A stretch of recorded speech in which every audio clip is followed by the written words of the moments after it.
Yesterday, the California State Senate passed a single-payer healthcare bill. That sounds like fake news, but it actually happened. It's still far from being law, but it's an important first step with big hurdles coming. Details about how you're gonna pay for it, the estimates of its cost are incredibly high, something like $400 billion. People throw around that it's a doubling of the state budget. Well, of course, healthcare is an incredibly expensive thing, whether individuals are paying for it or the government is paying for it. That is often lost in these declarations about how expensive single-payer healthcare is for some reason.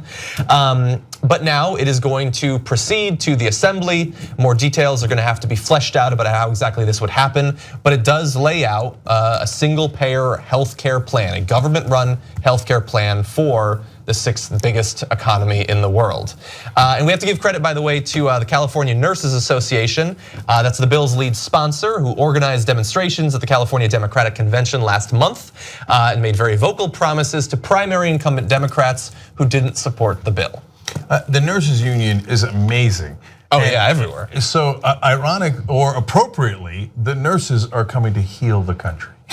So now let's talk about this. There are good arguments against it because even the legislators that voted for it are saying it's not quite complete. Right, it's a work in progress. Yeah, it's a starting off point basically. Yeah, and to give you a sense of how much it's not done yet, they have to pass another bill which involves the taxes, the part where you actually raise the money for it. And that's, as I think John alluded to, about $400 billion.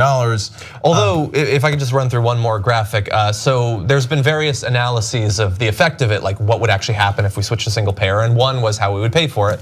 And a Senate committee analysis released last week estimated that the state would have to raise $200 additional billion in revenue each year, which it estimated it could do with a 15% payroll tax.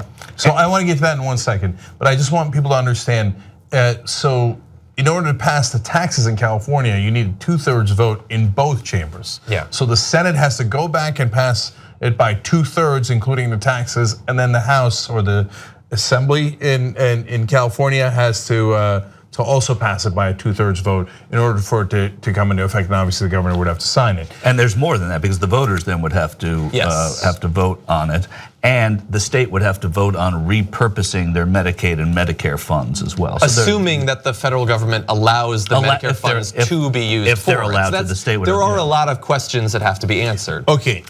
And I live in California, so let's turn to the taxes and to all the question marks, and then I think we'll begin to answer those question marks. So when I saw a 15% payroll tax increase, I was like, well, that is a lot. That is quite a bit, right? And then, of course, you realize, oh no, but then you don't have to pay for healthcare. Yeah. At all. Yeah. So your premiums are gone. And any kind of contribution gone, all that gone. Which a lot of businesses have to pay. Yeah, and overall that saves California money because it lowers drug prices. And my interview with George Halverson, who was a former CEO of Kaiser Permanente, is really great on that issue. Go check it out on youtube.com/TYT interviews, or if you're a member, you can just watch it as well through that. Anyway, and then of course you're going to eliminate a lot of overhead that we pay to the middlemen. So at the end of the day, as a California resident, I would actually save money. And perhaps a lot of money. So then when you do that equation, you go, okay, I get it. I'm paying more in taxes, but I get to keep all this other money. So if at the end of the day I've saved, well, whatever the number is, $100, who cares that I'm paying more taxes? Yeah. I have got more money in the bank. And by the way, potentially much better health insurance. So, and of course, and a more just society. Yeah, and that's one that's debated, et cetera. Okay, so what do I think of it overall, given all of that? I think it's a great step forward because everybody's like, oh, let's pause, let's do this, gradualism, et cetera. This is action over inaction. And so if you're doing terrible, disastrous actions like Trump, they have flowing consequences that are negative. But if you do, I think, positive action, which I view this to be positive, it might have surprising flowing consequences from that. So, well, it's on the board now. Now the other chamber has to consider it, and now and now we have a conversation about it. We're doing the story on it, and every media outlet in California is doing a story on it, and having people go, wait, oh, I get it. Then I would save money. Yeah. Oh, that's interesting. Right. And so I think that if you're in California, if you're not in California, show support to the politicians who've already supported it. I think that that's a great way to reinforce for them that they should continue to want to move in this direction. Perhaps it can provide an example for the politicians who aren't already on board, and it can be like a good signal post for when it gets to the assembly.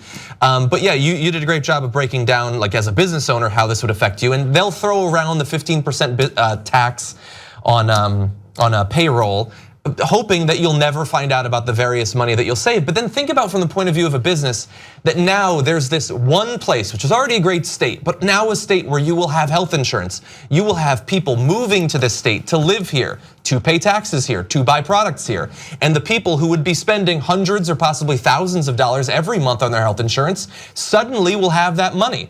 And we all know we're big savers in America. No, we're not. We're gonna spend it on products and services, which is going to be amazing for California's economy. So this does not just produce a more just society. It doesn't just save countless people from premature, unnecessary deaths. It also will be an enormous economic stimulus for California. Well, that's probably true, right? We don't know yet, and we don't know how they're gonna get there. And you just laid out the steps of how difficult it is to get there.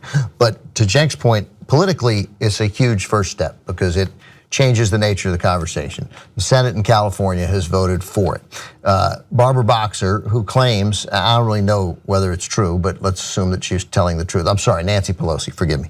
The Nancy Pelosi says that— How'd you confuse that? I don't know, it's so strange. Says that she's fought for single payer all her life, but then realized that couldn't pass for the Affordable Care Act. And then she says her way of dismissing a fight now for single payer is it needs to be tried in the states. Dianne Feinstein says the same thing. Sure, it might work. Let's try it in the states. Well, okay, here we go, and it's your state.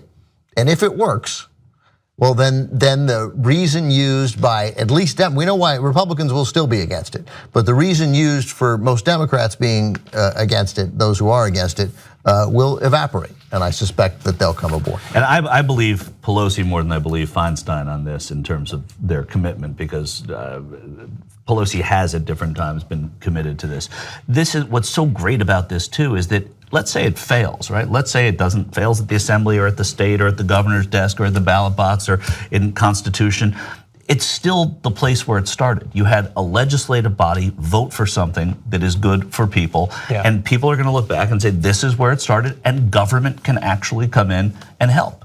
And this is like, people who say politics is the art of the possible. This is gonna show how it's possible, how in some cases it's impossible, but this is where it started. And it's something that started in California where it is possible. And I think that's great. Yeah, last thing on policy and politics. Again, check out the Halverson interview where he explains the single payer works so well in Europe, so much better than us. It saves tremendous amount of money. And that's a guy who was the CEO of Kaiser Permanente. So he knows a thing or two about it. And then finally on the politics of it, it puts the people like Feinstein in a really tough spot because she's on the record, and we showed it on the show, as saying, oh, it's not realistic, single payer. So expensive. So now when her own state passes in the Senate, now how does she make the argument that it's not practical? Because that would then be defying her own party in her own state. That's a great point. And she has not yet said whether she's gonna run for re-election in 2018.